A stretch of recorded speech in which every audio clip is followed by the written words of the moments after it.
This episode is sponsored by Realtor.com, who wants you to take advantage of your free profile on Realtor.com. By claiming and completing your free profile, adding a photo, and all of the information that puts you head and shoulders above the competition, you're on your way to receiving free leads, helping search engines find you, and staying top of mind with past clients. To learn more about claiming your free profile, go to Realtor.com/profile.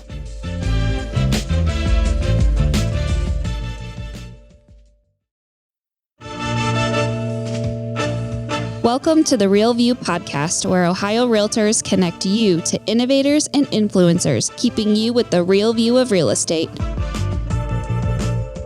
Whether you're a broker, agent, first-time homebuyer, industry leader, or just happen to stumble upon our podcast today, you can expect to hear tips, tools, tricks, interesting information, and so much more from the experts in Ohio's real estate game.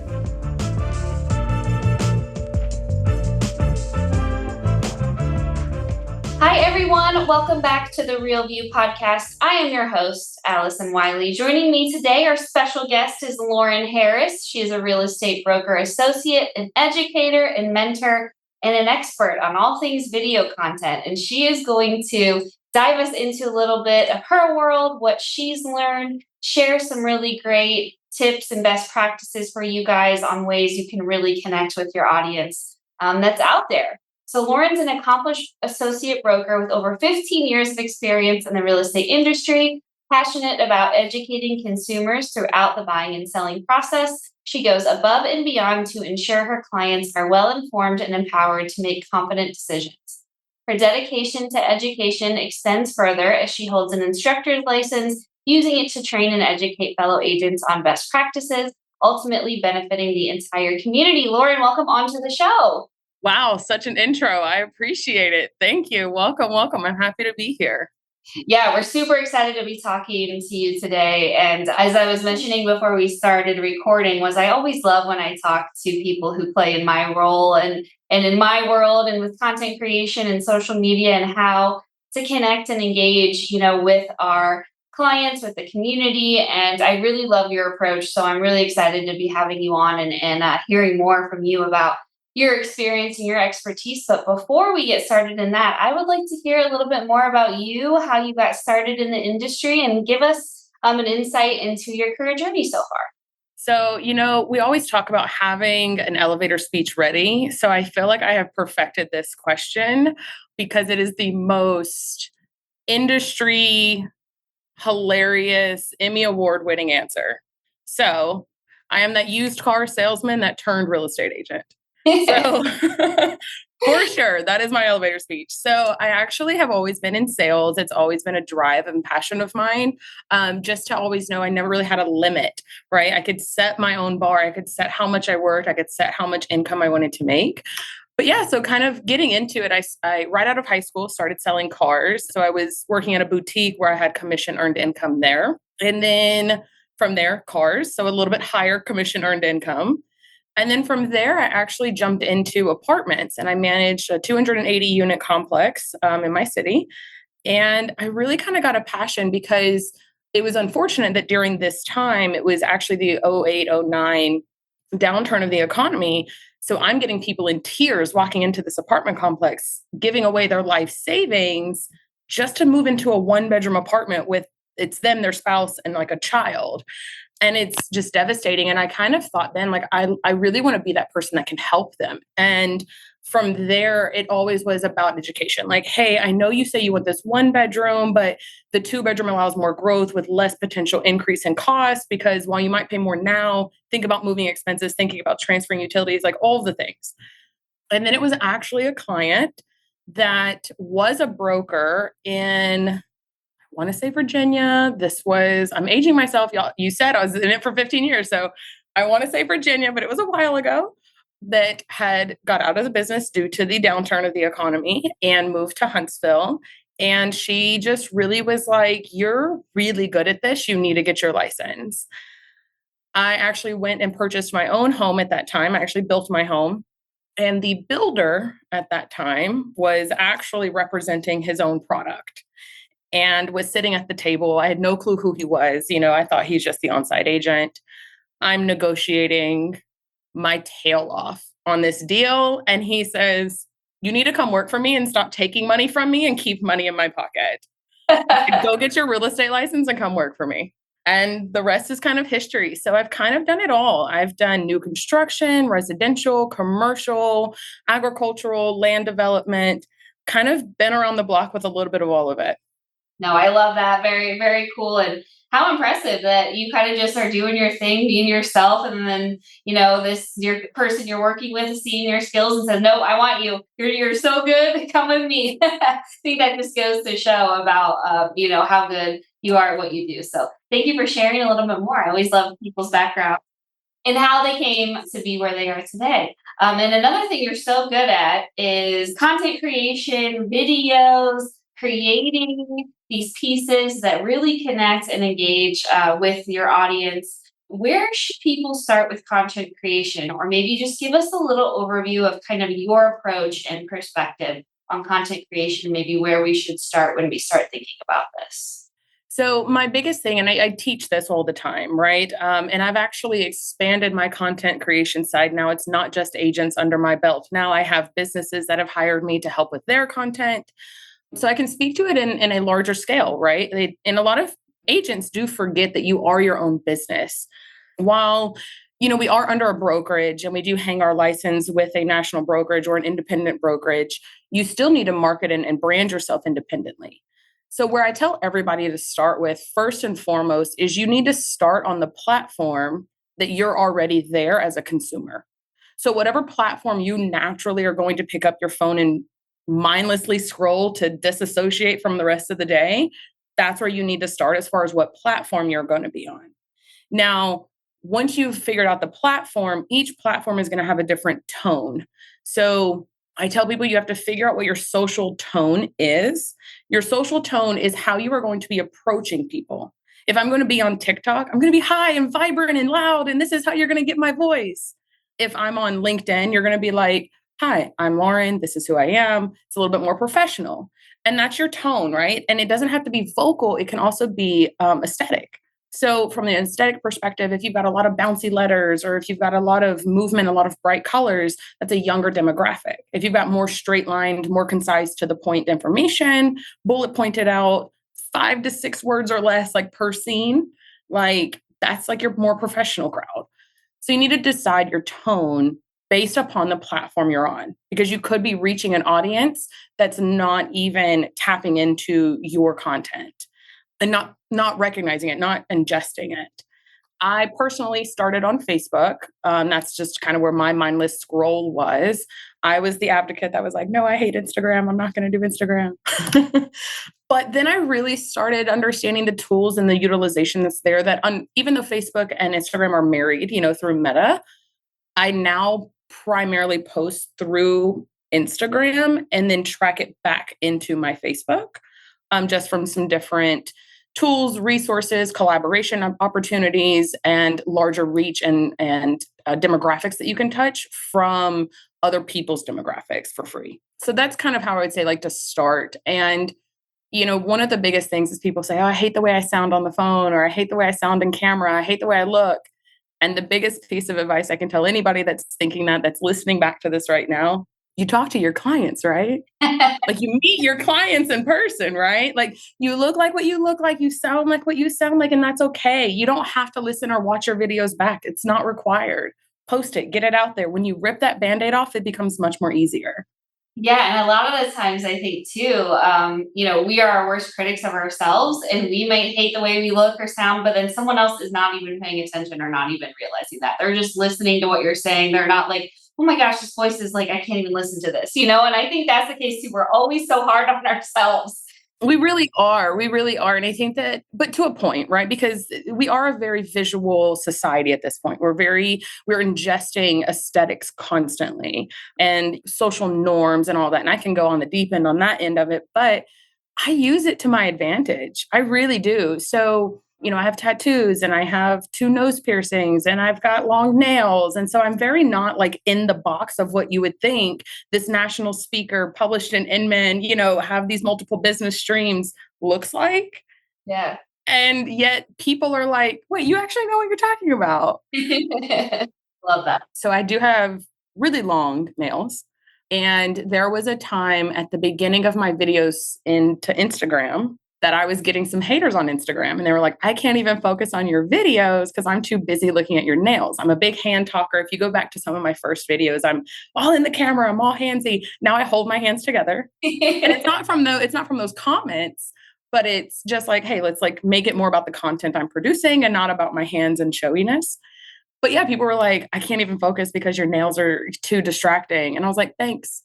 Because let me tell you, it doesn't matter if you think you're cringe, or it doesn't matter if you think you don't sound good, or it doesn't matter if you don't like your outfit. If somebody is going to troll you, if somebody is going to hate on you, that's still a view. It's still a comment. It's still boosting your algorithm naturally. And let me tell you, the haters will continue to hate from afar, but they will be your biggest supporters on the algorithm side.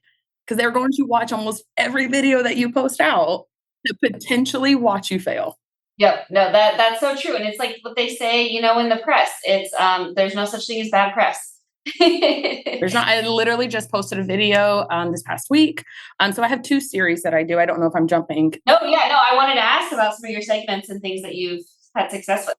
So I have 2 series, and so consistency is everything. So if I can give you like 3 top points that you have to do, obviously you just have to get started, right? You need to find your platform. You need to figure out your tone. That's kind of bullet point 1. Bullet point 2 is going to be consistency. If you can't stick to it on some kind of consistent level, don't start. So bullet point 2 would be the consistency. So Friday Fives are something that I started putting out, and they used to go out every Friday, and you live and you learn. And they used to be a video about 5 tips, real estate related. And I'm talking to consumers on this perspective, right? So this is educating consumers. So it's like 5 tips on buying a new home as far as new construction, 5 tips on selling your home and like getting it ready for selling. And then I was like, I'm giving away a lot of the candy in one content. So now my Friday Fives get posted on Fridays at 5. I love that. So it's like I took back the 5 pieces of content, but you're getting them. It still makes sense. You're still getting them every Friday. I actually record about 2 to 3 months worth of Friday Fives at one time. I am a preacher of this because I was this person. They're going to talk about that I'm wearing the same outfit. They're going to talk about that my hair is the same way. It's not about what you look like. It's about the content that you're providing. By all of these constraints we're putting on ourselves, we're actually just being selfish, because as agents and as, business owners and as community leaders, we have this intel that we want to give out to people, because you give it to your clients when you're one-on-one with them, or you give it to your friends like, hey, did you see that new business just open up across the street, the new coffee shop? Let's go check it out. Why are we not talking about this to our consumers?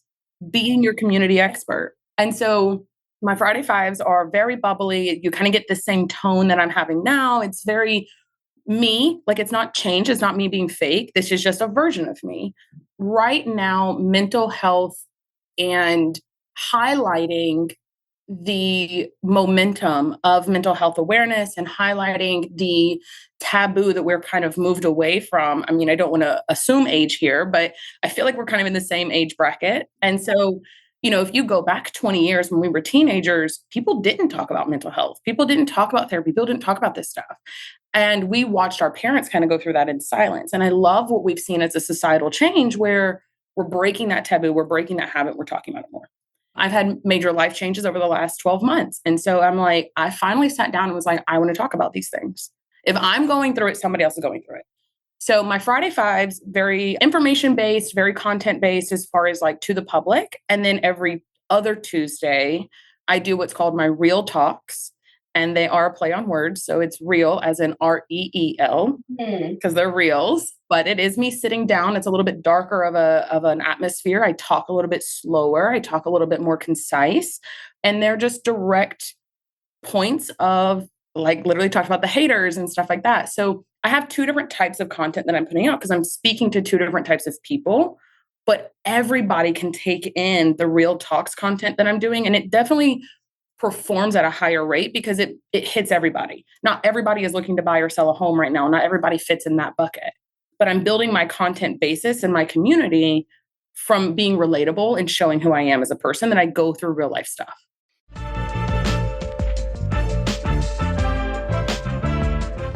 This episode of The Real View is brought to you by the Ohio Association of Community Colleges. Ohio's network of community colleges provides accessible training that accommodates the busy lifestyles of aspiring real estate professionals at half the price of a traditional university. With convenient locations in every part of the state, as well as online options, Ohio's community colleges are your smart choice for pre-licensing education. For more details or to start the journey to a real estate career, visit the education page at ohiorealtors.org and then click on the pre-license course locations.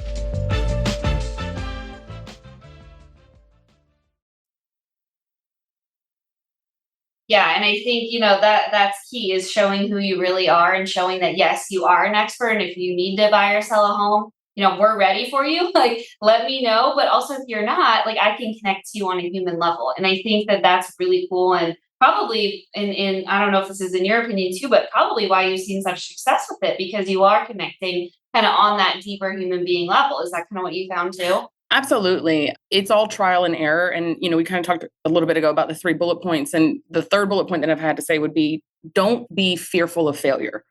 You have to fail at something to know where to grow from it. If we're talking, a room full of agents right now are listening to this. So it's like, you didn't walk through your first contract with no help. You had someone holding your hand. There was probably something that you're like, man, I could have got my client this, or, oh man, I wish I would have done that different in the presentation. You learn through failure. And it's not through complacency. It's through failure that we learn to grow. And so I think that by showcasing, not necessarily that I've failed, but showcasing that I am a real human being, and showing that, I have moments of not wanting to get out of bed in the morning because I'm like, dang, that was a long day. I just want a day off. Or like, just having real life stuff that we all go through and being relatable has allowed the community to recognize me in a way that I think is respectable. So it's not only am I trying to be this salesperson, and my Friday Fives, to anyone that ends up going to watch them, but my Friday Fives are also pretty not salesy. It's just like, hey, I'm here if you want to talk to me, but I'm going to continue to provide you with information because that's what I am, a resource. And so I think that the community has learned this level of like respect, and they're like, wow, like she does know what people go through from a realism perspective. And like, I am kind of shedding light on this like fake social media life that everybody is searching for. We could go in a whole other, speaking of other segments, we could go down, because that's a whole other one, right? Is the social media persona. Yeah. And those expectations and what's real life, what's not. And everyone online has a perfect life and nothing's ever wrong. We never post our traumas, I never see somebody like, I got in, here's the picture of my car accident that I got in, or like we never share the bad stuff that happens to us. And it is always just the perfect, it's a highlight reel, right? Essentially. So Allison, I'm going to need you to get out of my Dropbox, because that's next 2 weeks Real Talks. Okay. I'm talking about fake book. So coming soon, right? We got to live, the title of it's going to be called Fake Book, because it's all fake, right? It's not this realism perspective. And so I don't know. I think providing that side has opened many more doors for me. And I also, when I speak on stage, I'm speaking like I'm speaking to you. This isn't a sit down seminar where we're just going to learn and hear me talk for 35 minutes, right? I'm going to be relatable. I'm going to tell you about how I failed. I'm going to tell you about that one time I was on during COVID. I actually got in a pretty bad wreck and I ended up having to have back surgery, but because it was considered elective, I still had to work with very severe back pain. I was on FaceTime with a client and I was on the stairs and my back gave out. My phone goes flying. I go down the stairs and my client's like, do we need to call 911?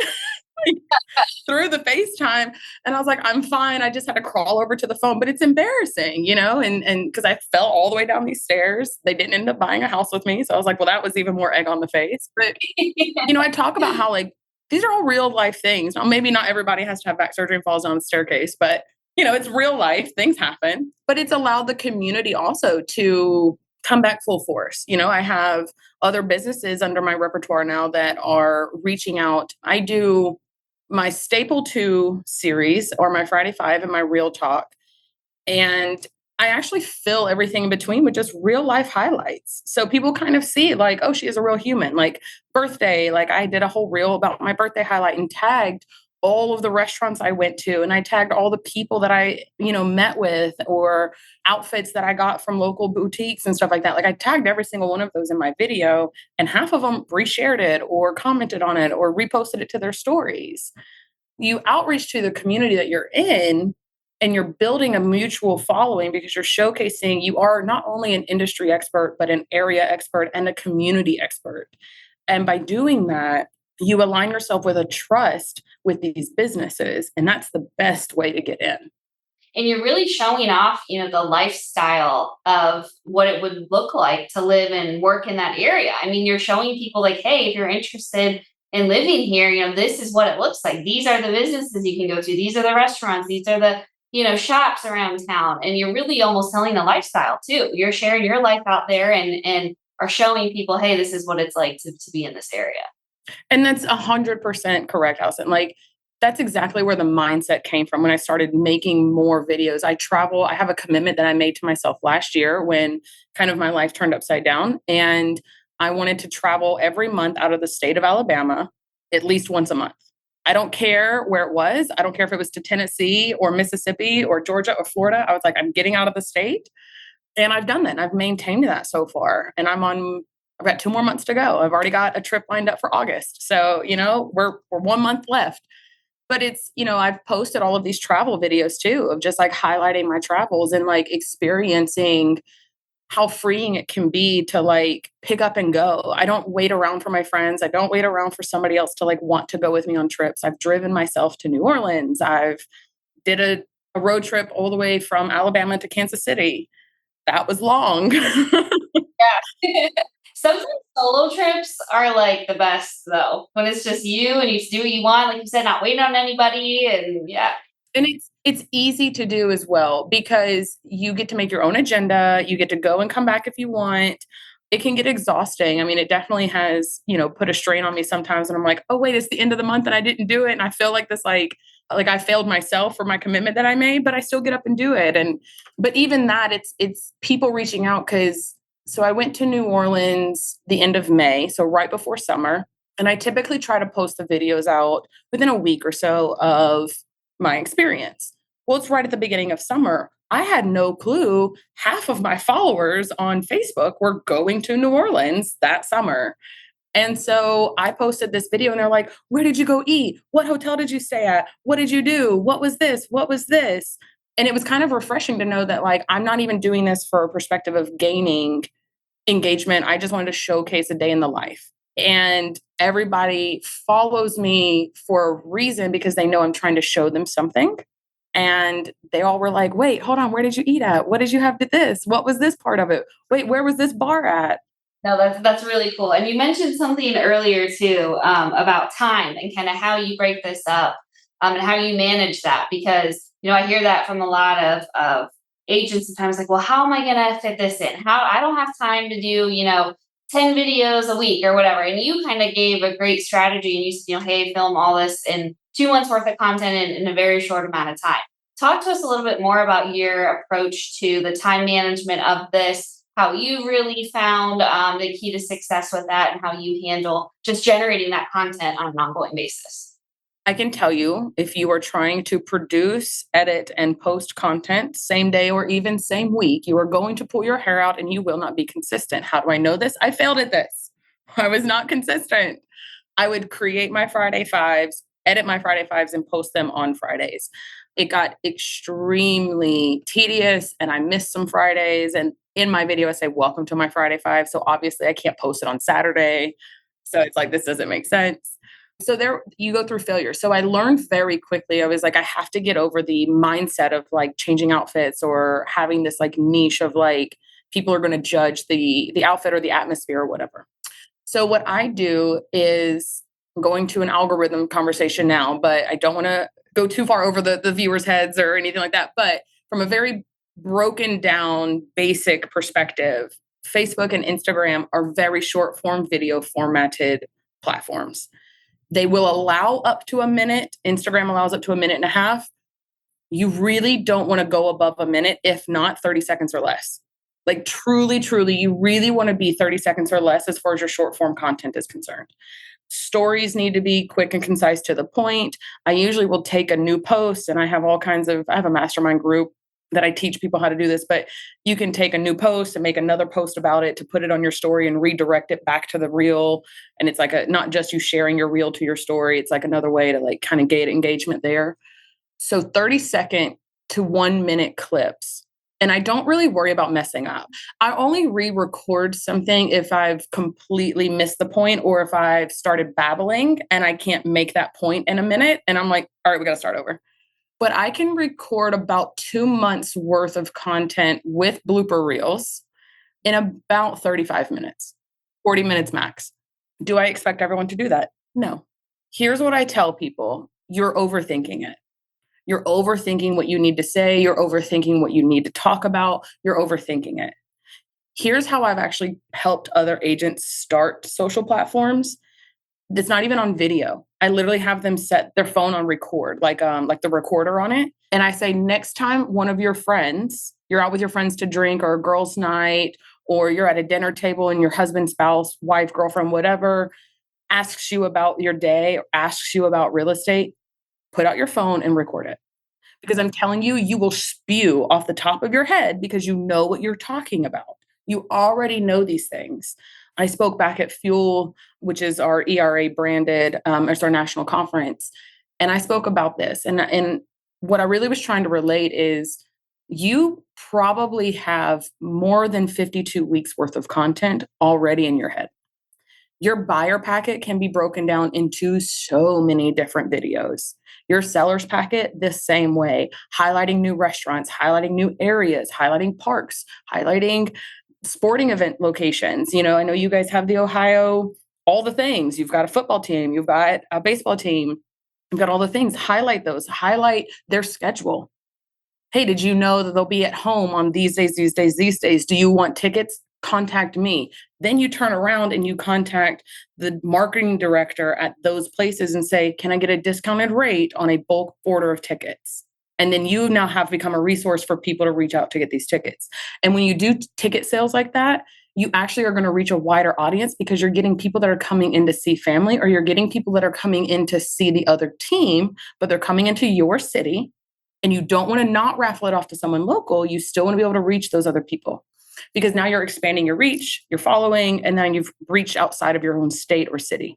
Yeah, that's so smart. That's such a great idea. I never even thought of that. And you're right. We have so many sporting teams in the state, and I mean, baseball, football, soccer, you name it. There's always something going on, always in season. Hockey. I mean, we kind of cover it all. So that's so smart. Yeah. So you just think outside the box. So it doesn't have to be just real estate. I think that's where agents get like stuck. They're like, it's about real estate. You can do a point of view. So walk through a home. There's two ways to do point of view perspectives. There's third party and first party. So third party would be you holding the phone. I'm sorry, that's first party perspective. You walking through holding the phone and it's viewing what you're viewing. Third party perspective is somebody else is holding the camera. You're showcasing the home that you're walking through. So now it sees you and the house. So there's different things like that. And the highest rated videos. So I think the stats are something like, I think it's close to like 69% of people of social media users are content between two different types. They're split evenly. So it's almost like a 35-35 split of they want to watch either how-to videos or they want to watch educational videos. What we do as agents fits both buckets because you're teaching them how to be a homeowner, how to buy a house, how to sell a house, but you're also educating them on how to be a homeowner, how to buy a house, and how to sell a house. Yeah. So we kind of have a perfect industry to hit on both of those topics. Yeah. Yeah. No, I think that's really great. And wow, what an amazing conversation. I mean, I have so many ideas running through my head. I'm ready to like go meet with our social media girl right now and just like plan all of this stuff out. Crank them all out. Yeah. I want to thank you so much for coming on, for sharing your wealth of knowledge. I feel like I got to have you back because there's so much more to talk about. Anytime. I do want to say too, for anyone that might at this point be feeling overwhelmed and like, oh, these are great ideas, break them down into things that you know are achievable. Editing doesn't have to be crazy. If you want to write these down, these are the apps that I use on my phone. They are free, but I do have the paid version of them, but you can use them for free. Splice, is a video editing app. You can take multiple videos, put them all together, make one video. It has transitions in there. You can add in audio, like your own personal audio. You have to pay for copywritten audio to be in there. You have Canva, which is a really great way. They actually have Instagram and Facebook templates for stories, reels, or posts. And then you also have CapCut. And I think a lot of people know what that is. And if you pay for the pro version, you do get a lot more things in it as far as editing is concerned. And if you don't pay for pro, it's fine. They have templates in there that you can edit and put your stuff into. I do pay for the pro version because I will create my own templates because I like the way that I can edit around the transitions a little bit better, edit in and splice out like different text, the way it reads, things like that. It's got a little bit more beef in it than Splice does. But these are all apps that I use to edit my videos and put out there. And the biggest thing I can tell you, do not put a video out that is educational based or that is you trying to showcase the community. So for instance, like my Real Talks or like me showcasing restaurants or things like that and my Friday Fives, you have to have captions on those videos. You are missing an entire massive audience if you are not putting captions on it.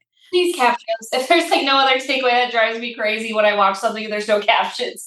And people are like, oh, I don't want to read captions while I'm listening to a video. Okay, great. You're able to listen to the video. Take into perspective real fast. And I just want you to close your eyes and think about this. How many times have you been in a doctor's office? How many times have you been at a kid's recital? How many times have you been bored out of your mind at a dinner with your in-laws, just scrolling? And you can't listen to it, but you can read the content coming across the screen. You're still going to reach an audience. If they scroll past you because it's got sound, you're not going to get playtime. You're not going to boost your algorithms and you're not going to increase your following. If they can read the content and it resonates with them, then they might actually stay on your video longer, increases your view ratios, and it increases the amount of organic reach that you'll have long term. 100%. I couldn't agree more. And I read the captions way more than I have the ability to play from my phone. So 100%, I couldn't agree with you more on that. But this is so great, Lauren. I want to thank you again for coming on. So many wonderful ideas, and hats off to you for sharing all of this, for being the expert on it, and for all of the great things you do for your community, for our industry, and for the business. So thank you so much again for joining me. Thank you for having me. I really appreciate it. And definitely more to come. And, I'm working with Google now on doing some seminars and some events here locally, but we're looking at expanding. So who knows, I might be doing a Google event in Ohio soon. So have to have you guys come out. We'd love to welcome you here. We'll have to definitely see what's in store, but sounds like you got a lot ahead of you, and congratulations again. And to all of our listeners, thank you guys so much for tuning in. We'll talk to you next week. Thank you for listening to The Real View. That wraps up today's episode.